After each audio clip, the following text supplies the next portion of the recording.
The air inside the basement boiler room was suffocatingly hot, thick with the stench of scorched oil and old rust.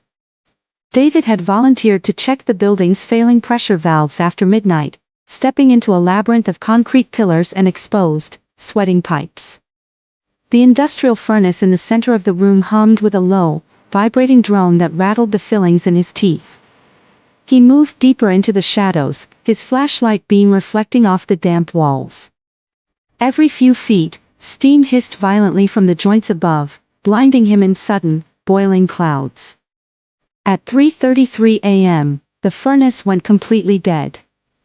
The deep hum vanished, replaced by an absolute, freezing silence that cut through the oppressive heat in an instant. David's breath immediately billowed into white plumes in the sudden, unnatural cold. Then, a metallic echoing sound broke the quiet from deep inside the main ventilation shaft. Asterisk clang.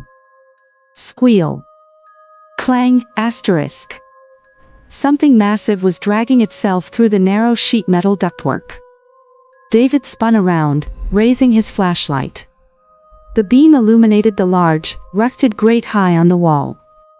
The metal louvers were violently bending outward, screeching as they were deformed by an immense force from within.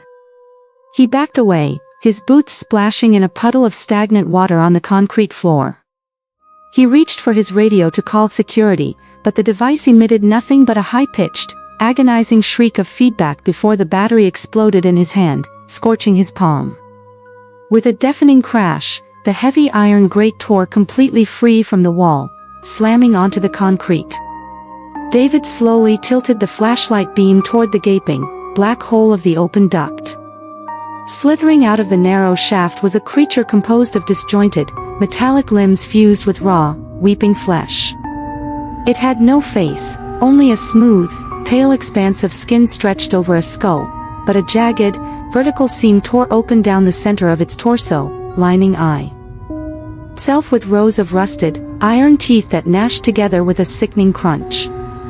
The entity moved with a jerky, hyper-accelerated speed, its metallic appendages scraping sparks off the concrete floor as it lunged toward him. David ran, but the exit door was sealed tight by the automated emergency system. He turned back just in time to see the vertical maw open wide, smelling of fresh blood and burning iron, swallowing the light of his flashlight entirely.